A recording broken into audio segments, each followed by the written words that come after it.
नमस्कार दोस्तों, कैसे हो आप सब। आज का जो वीडियो है वो दो टॉपिक्स पे हमारा डिवाइडेड रहेगा। आप में से कई बार कई लोगों ने दो वर्ड न्यूज़पेपर या फिर टीवी या फिर यूट्यूब, इंस्टाग्राम या किसी और सोशल मीडिया प्लेटफॉर्म पे सुने होंगे, जिनमें से एक है शेयर मार्केट और दूसरा है इक्विटी। और आप में से कई बार कई लोगों ने सोचा होगा कि ये दोनों है क्या एंड ये किस तरीके से काम कर रहा है। अगर आप में से जो मेरे व्यूअर्स हैं जो इस वीडियो को देख रहे हैं, अगर उनमें से किसी ने शार्क टैंक देखा है तो आप लोगों ने वहाँ पर भी इक्विटी वर्ड सुना होगा, जहाँ पे जो शार्क्स वहाँ पे बैठते हैं वो कई बार ये कहते हुए सुनते हैं कि हम आपकी इतनी इक्विटी के बदले में इतना पैसा दे रहे हैं। तो ये इक्विटी क्या चीज़ होती है, पहली बात। दूसरी बात, जो शेयर मार्केट में ट्रेड होते हैं, क्योंकि एक मार्केट है तो यहाँ कुछ ना कुछ ट्रेड होगा। उस ट्रेड के अंदर हम क्या ट्रेड करते हैं, तो हम वहाँ करते हैं शेयर्स, और उन शेयर्स को भी हम बोलते हैं इक्विटी शेयर्स। तो हमें ये इक्विटी शेयर्स का मतलब क्या होता है और ये किस तरीके से काम करता है, तो आज इसका हमें थोड़ा सा आइडिया लेना है।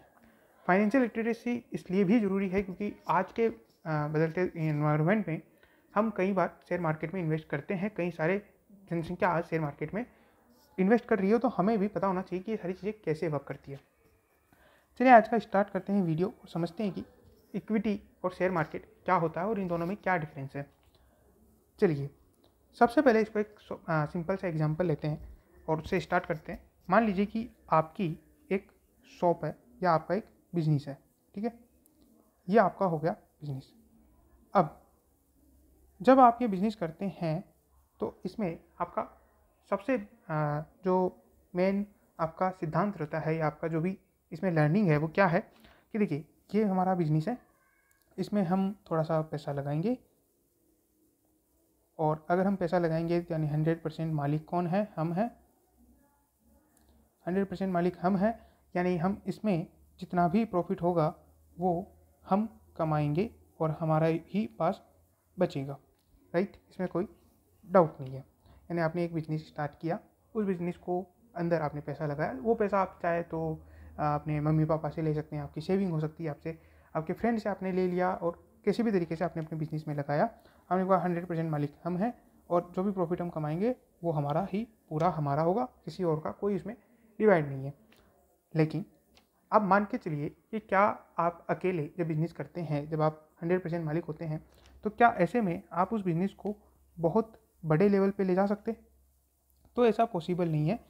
क्यों पॉसिबल नहीं है? क्योंकि आप अकेले जब उस बिज़नेस के मालिक हैं तो ऐसे में कई सारे लोगों को डर रहता है कि यार अगर आपको कुछ हो गया तो, या फिर उस बिज़नेस का आगे सक्सेशन कैसे होगा, यानी कि उसको आगे और कौन संभालेगा, और इसके अलावा उसमें आप ही चलेगी तो फिर उसके अलावा तो इसमें काफ़ी सारे इस तरीके के डाउट रहते हैं कि अगर केवल आपकी चलेगी, कंट्रोल केवल आपका रहेगा, तो वो चीज़ इसमें आ जाती है। तो ऐसे में एक कॉन्सेप्ट आता है जो कि बहुत ही पुराना कॉन्सेप्ट है, और वो होता है कि आप कंपनी बना करके ये काम करें। अब कंपनी बना करके ये काम करने में और इंडिविजुअली ये काम करने में क्या अंतर है वो थोड़ा सा समझ लेते हैं। देखिए, मैं इसका एक बैकग्राउंड दे देता हूँ सो दैट कि आपको इक्विटी और शेयर्स में मैं आ सकूँ। तो जब आप कंपनी बना करके कोई काम करते हैं तो इसमें देखिए, लॉ ये कहता है कि ये जो कंपनी है ये अलग हो गया, ये आपका बिजनेस हो गया, ठीक है। कंपनी आपने क्यों बनाई? आपने बिजनेस करने के लिए बनाई। तो ये कंपनी या मैं कहूँ ये बिजनेस, जो ये कंपनी है ये आपकी अलग हो गई और ये आप अलग हो गए, ठीक है। ये दोनों एक नहीं है। अब से आप अलग, आपकी कंपनी अलग, ठीक। अब ये कंपनी को ओन कौन करता है? तो भाई इसमें जो पैसे लगाएगा वो इस कंपनी को ओन करेगा। तो क्योंकि बिजनेस करने के लिए सबसे पहले आपको पैसे चाहिए, आपने क्या किया, इस कंपनी के अंदर पैसे लगाए। लेट सपोज आपने कहा कि हमें ये कंपनी स्टार्ट करने के लिए 1 लाख की ज़रूरत है अभी, ठीक है। 1 लाख में हमारा बिजनेस स्टार्ट हो जाएगा। तो आपने 1 लाख लगाए। उस समय जो आपने पैसे लगाए ये 100% पैसे आप ही ने लगाए हैं। अब क्या होता है, देखिए कंपनी में एक कॉन्सेप्ट है, आपने जो पैसे लगाए हैं इसका आपको कोई ना कोई डॉक्यूमेंट तो देना पड़ेगा, ठीक है। कंपनी आपको कुछ ना कुछ डॉक्यूमेंट तो देगी, क्योंकि अगर आपने पैसे लगाए हैं इसका आपके पास कुछ सबूत तो होना चाहिए, कुछ साक्ष्य तो होना चाहिए कि आपने पैसे लगाए हैं। तो कंपनी कुछ डॉक्यूमेंट आपको देगी, ठीक है। अब कंपनी उस डॉक्यूमेंट को क्या बोलती है? कंपनी उस डॉक्यूमेंट को बोलती है शेयर सर्टिफिकेट। शेयर सर्टिफिकेट बोल दीजिए, या आप बोल सकते हैं उसको शेयर्स, ठीक है। तो कॉमनली इसको हम शेयर्स बोलते हैं। और इसको अलावा क्योंकि हम इसके अंदर पैसा लगा रहे हैं और हमें इसके अंदर मालिकाना हक मिलता है क्योंकि हम पैसा लगाते हैं, तो इसको इक्विटी शेयर्स भी बोलते हैं। इक्विटी यानी कि समता जो मालिक होता है, ठीक है। हिंदी में इसका मतलब होता है समता अंशधारी, ठीक है। बट इनको बोलता है इक्विटी शेयर्स। तो आपको समझ आ गया होगा इक्विटी का मतलब क्या हो। इक्विटी का मतलब हो गया कि जब आप वो पैसा लगाते हैं, यानी कि वो पैसा जो कंपनी के मालिक लोग लगाते हैं, लोन वाला नहीं, जो पैसा कंपनी के मालिक लोग लगाते हैं वो पैसा हो गया इक्विटी। अब आपने कहा कि सर मैं जो 1 लाख लगाऊंगा उसके बदले में मुझे एक डॉक्यूमेंट मिलेगा, उस डॉक्यूमेंट का नाम हो गया शेयर सर्टिफिकेट, और कॉमनली हम उन्हें शेयर्स के नाम से भी जानते हैं। लेकिन बात यहाँ ख़त्म नहीं होती है, बात अब थोड़ी सी और इसको आगे बढ़ाते हैं। जब आपने 1 लाख लगाया, अब कंपनी के पास बहुत सारे ऑप्शंस है। बहुत सारे ऑप्शंस में क्या है कि कंपनी आपको एक ही डॉक्यूमेंट दे दे, मतलब एक ही सर्टिफिकेट दे जिसमें लिखा हुआ कि 1 लाख हो गया। यानी यहाँ क्या हुआ, एक शेयर की कीमत कितनी हो गई अभी, 1 लाख, ठीक है। कंपनी का एक ही शेयर है, उसकी कीमत हो गई 1 लाख। बट जनरली या नॉर्मली मैं कहूँ, कंपनी 1 रुपये, 10 रुपये या 100 रुपये के शेयर ही इशू करती है, इससे ज़्यादा आगे नहीं करती। तो इन सबको अगर हम देखें, अभी हम प्रेजेंटली एक काम करते हैं, 1 रुपये का शेयर ले लेते हैं। यानी कि कंपनी अब क्या बोलेगी कि मेरे एक शेयर की वैल्यू कितनी हो गई, 1 रुपया, और उस 1 रुपये के शेयर के बदले में हम आपसे 1 रुपया लेंगे ऑफकोर्स। और ऐसे करके कंपनी ने 1 लाख शेयर्स इशू कर दिए, ठीक है। आजकल ये सारा सिस्टम ऑनलाइन हो चुका है, तो ऐसा नहीं है कि 1 लाख कागज़ के बंडल आपको देने पड़ेंगे, ऐसा नहीं होने वाला है। हाँ, पुराने टाइम में जब इतना ऑनलाइन नहीं होता था तो ये चीज़ ऑफलाइन होती थी, तो ऑफकोर्स दिया जाता था। आज भी लोगों के पास हो सकता है, किसी ने अगर याद स्वरूप या किसी तरीके से रखा होगा तो हो सकता है आपको शेयर सर्टिफिकेट ऑफलाइन भी देखने को मिल जाए, ठीक है। या हो सकता है किसी के पास गलती से छूट गया हो पुराने ज़माने का, तो हो सकता है मिल जाए, बट पुराने ज़माने में ये होता था। यहाँ तक आ गए। अब आते हैं, थोड़ा सा इसको आगे बढ़ाते हैं, शेयर मार्केट को लेके चलते हैं, ठीक है। ज़्यादा इसको वीडियो को लंबा भी हम नहीं खींचेंगे क्योंकि बाकी सारी चीज़ें हम नेक्स्ट वीडियो के लिए भी रखेंगे, बट इसको थोड़ा सा और अंडरस्टैंड करते हैं कि ये चीज़ें काम कैसे करती है। अब शार्क टैंक का ही एक एग्जांपल लेते हुए चलते हैं और इसको थोड़ा सा आगे बढ़ाते हैं। आपने बिजनेस को आगे बढ़ाया और आपको अब समझ आया कि यार मुझे बिजनेस के लिए पैसों की ज़रूरत है, ठीक है। मुझे चाहिए मनी,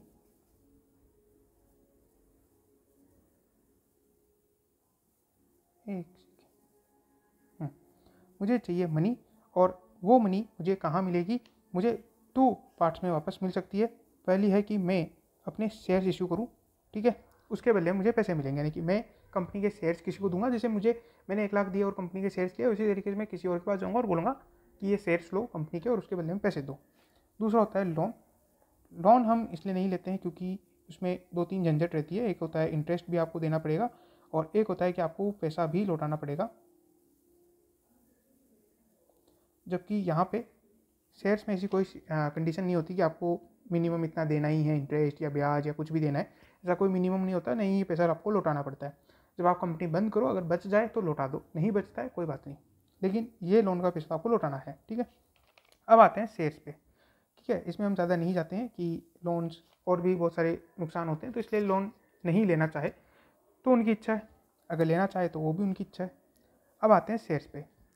अब मान लीजिए कि शेयर्स कैसे इशू करेंगे, क्योंकि आपने क्या कहा, कंपनी के उस समय 1 लाख शेयर्स आपने इशू किए थे और उसके बदले में आपने 1 लाख दिए थे, तो इसी रेट पे हम इशू करेंगे 1 रुपये के रेट पे, ऐसा है? तो ऐसा नहीं होता है, क्योंकि आपने बहुत मेहनत की, कंपनियों को ऊंचाइयों पर पहुंचाया, और अब कंपनी की वैल्यू जो है वो बढ़ कर के हो गई, मान लीजिए 10 करोड़। अब ये 10 करोड़ कैसे निकला, तो ये एक रैंडम फिगर है। आप ये वैल्यू जो है मार्केट में कई वैल्यूएशन ऑफिसर्स होते हैं, ठीक है, जिनको वैल्यूएशन ऑफिसर, जिन्होंने इसकी पढ़ाई की होती है, वो आपके बिजनेस को देखते हैं, आपके बिजनेस के प्रॉफिट एंड लॉस को देखते हैं, आपके बिजनेस की सारी संपत्तियों, एसेट और लाइबिलिटीज़ को देखते हैं, है ना, पूरा एक स्टडी करते हैं और उसके बाद में वो वैल्यू निकाल करके देते हैं कि भाई हमारी तरफ से आपके बिजनेस की ये वैल्यू होनी चाहिए। तो उस तरीके से आप निकाल सकते हो। और बाकी इसमें वैल्यू निकालने के कई मेथड है, तो वो तो हम यूट्यूब पे डिस्कस ही नहीं कर पाएंगे मेरे हिसाब से, क्योंकि थोड़ा बहुत मोटा मोटा हम डिस्कस कर सकते हैं, बट अभी के लिए इस वीडियो को सिंपल रखने के लिए मैं ये मेथड्स नहीं डिस्कस कर रहा हूँ। अब यहाँ पे आ गई कि ये वैल्यू जो है 10 करोड़ आ गई। अब क्या, अब आपने सोचा कि ये जो वैल्यू है, देखिए यहाँ पे अब आपने वैल्यू निकाल ली, यानी मेरे बिजनेस की आज के डेट में वैल्यू कितनी निकल के आई, 10 करोड़। ठीक, अब आपने कहा कि भाई मेरे को 20%, सॉरी, अब आपने कहा मेरे को 25% शेयर्स जो है वो निकालने हैं। ठीक है, एंड उनके बदले में, ठीक है, 25% शेयर मुझे निकालने हैं। या आपने एक काम करते हैं, इसको यहाँ से हटाते हैं, 25% शेयर हटाते हैं। अब वैल्यू निकल के आ गई 10 करोड़। ये आपकी प्री मनी वैल्यू है, यानी कि अभी तक आपने कोई ऑफर नहीं लिया है, कोई कुछ आपने पैसा नहीं लिया है। आपने कहा मेरे बिजनेस की आज की डेट में वैल्यू है 10 करोड़। अब आपने कहा इस वैल्यू पे मुझे चाहिए 25 लाख, ठीक है, 25 लाख रुपए चाहिए। ठीक, या 2.5 करोड़ कर लेते हैं, 25 लाख बहुत कम हो जाएगा। आपने कहा मुझे 2.5 करोड़ रुपए चाहिए, जो मुझे इस वैल्यूएशन पे दे सके वो आइए और दे दीजिए। अब चूंकि ये प्री मनी वैल्यूएशन है, ठीक है, तो ये कितनी होगी मैं आपको बाद में बताऊंगा। पोस्ट मनी कितनी होगी और प्री मनी कितनी होगी वो अलग है। तो अब आपने कहा 10 करोड़ है और 2.5 करोड़ मुझे चाहिए। अब आप निकालेंगे एक शेयर की वैल्यू, शेयर, तो आपके पास 1 लाख शेयर थे, हमने ऊपर एग्जाम्पल में देखा ही था, यहाँ पे 1 रुपये के 1 लाख शेयर थे। अब 1 लाख शेयर की वैल्यू कितनी हो गई, 10 करोड़। तो एक शेयर की वैल्यू कितनी हो जाएगी, 1000 रुपीज़। अब आपको 2.5 करोड़ चाहिए, तो 2.5 करोड़ को आप इससे कर दीजिए, आपको करने हैं 25,000 शेयर्स इशू।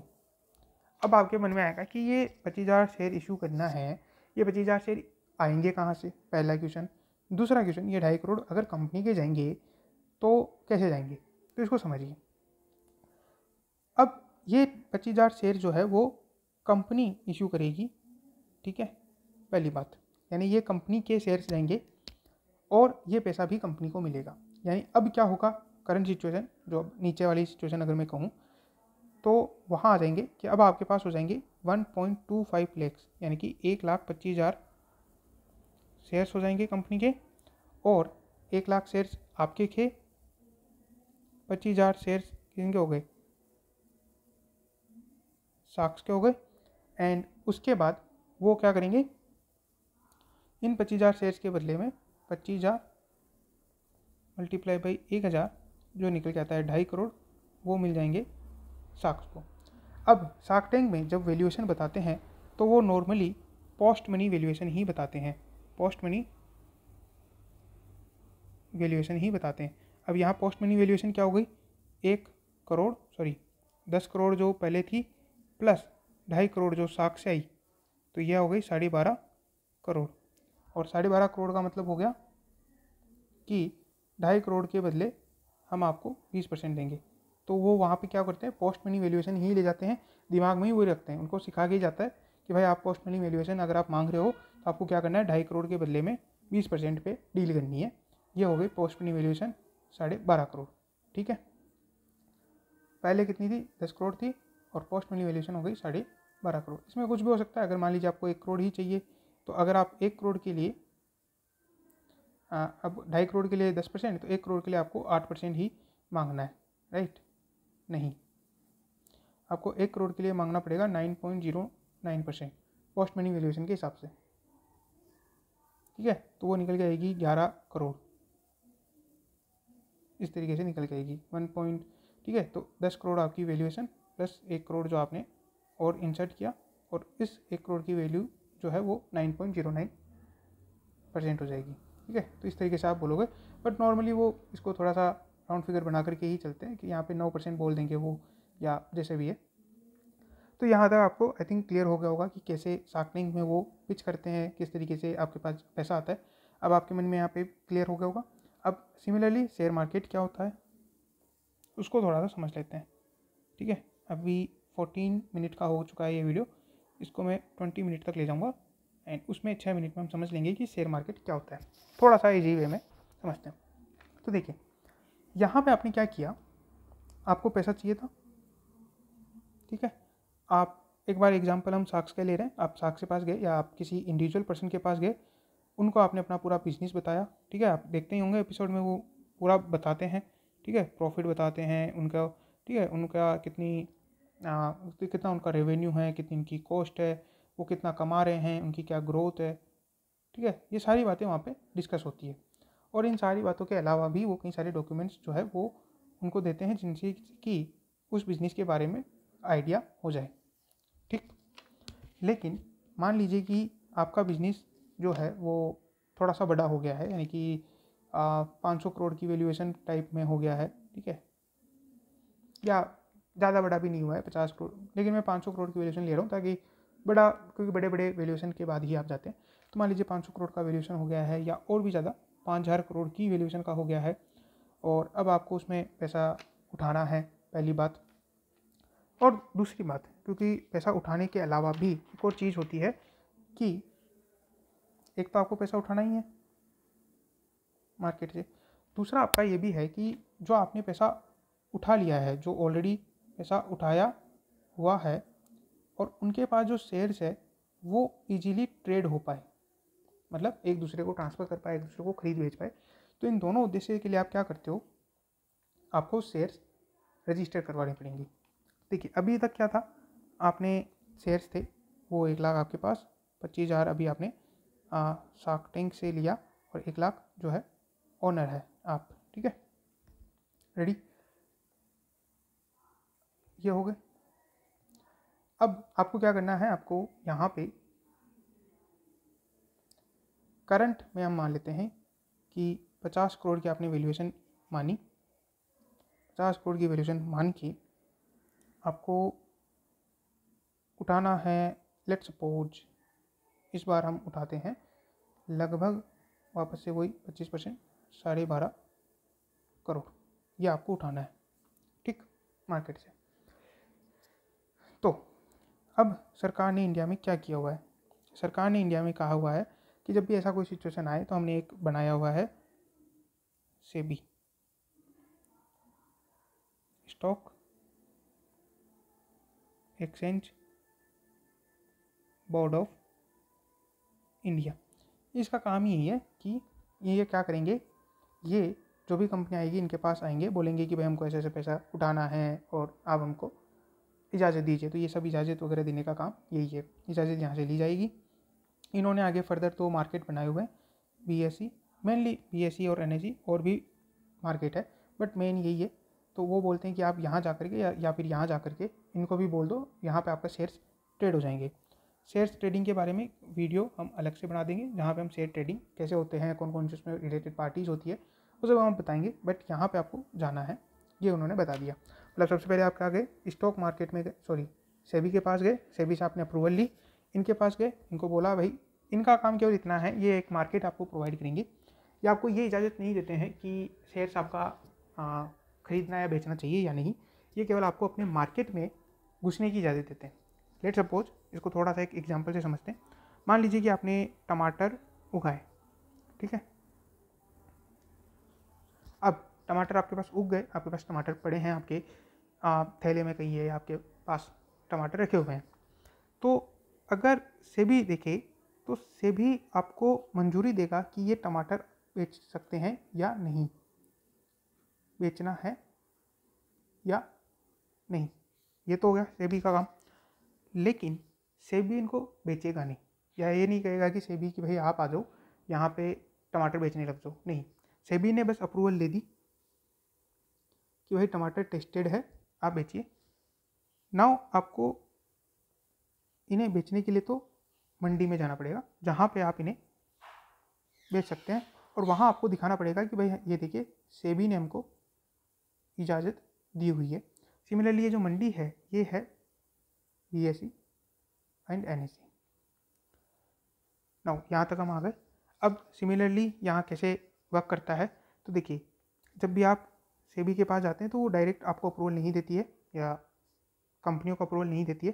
कंपनियों के लिए भी उन्होंने बोला हुआ है कि जब आप हमारे पास आएंगे तो वो उन्हें प्रोस्पेक्टस फाइल करते हैं, जिसमें ये सारी बातें लिखी हुई होती है कि आपको कितना पैसा उठाना है, क्या वैल्यूएशन है, और इसके अलावा आपका क्या प्रॉफिट कितना है, आप उस पैसे को क्या काम में लोगे,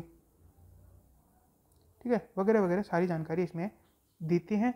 और सेबी उन सबको पढ़ता है, उस पूरे कंपनी की इंक्वायरी करता है। जब उसको लगता है कि हाँ ये सही है तो वो अप्रूव कर देता है, अदरवाइज वो रिजेक्ट भी कर सकता है। अप्रूव करने के बाद आगे की प्रोसेस होती है कि वो मार्केट में जाते हैं और फिर उन्हें बेचते हैं, ठीक है। और यहाँ पर भी सिमिलर कॉन्सेप्ट वर्क करता है कि पहले आपके पास जैसे 1 लाख शेयर थे, फिर उसके बाद आपके पास 25,000 और हो गए। अब आपके पास 50 करोड़ की वैल्यूएशन थी, 50 CR डिवाइड बाई 125,000, ये कितना निकल जाएगा, ये 125 इंटू 4, तो 4 तो ये हो गए, and I think 4,000, right 12.5 crore से हम 50 करोड़ पे पहुँचे। 4,000 होंगे या 40,000,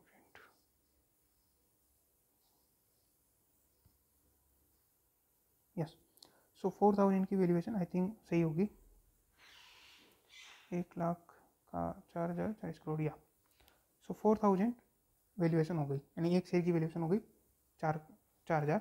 अब आपको करना है 12.5 करोड़, तो उसके लिए आपको करने पड़ेंगे 125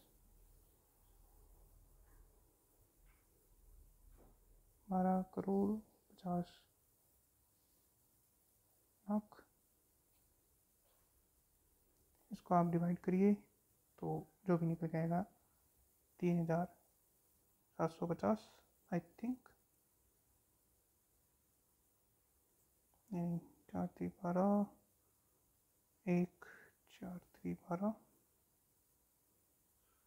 3,375।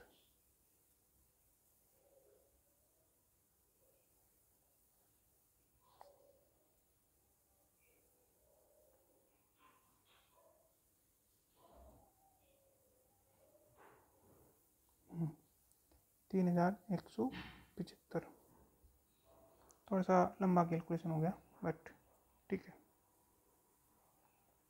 तो 3,175, 3,125 होना चाहिए, यस 3,125, 1 1 2, तो 31,250 शेयर्स आपको इशू करने पड़ेंगे। एंड इस तरीके से ये चीज़ें चलेगी, ठीक है। आप क्या बोलोगे भाई, मुझे 31,250 शेयर्स इशू करने हैं, एंड उसके बाद आपको वो चीज़ें यहाँ पे हो जाएगी। तो आई होप आपको ये वीडियो समझ आया होगा, एंड आपको पता चला होगा कि किस तरीके से share market and shares work करते हैं। तो आज के लिए बस इतना ही। Thank you very much, have a good day.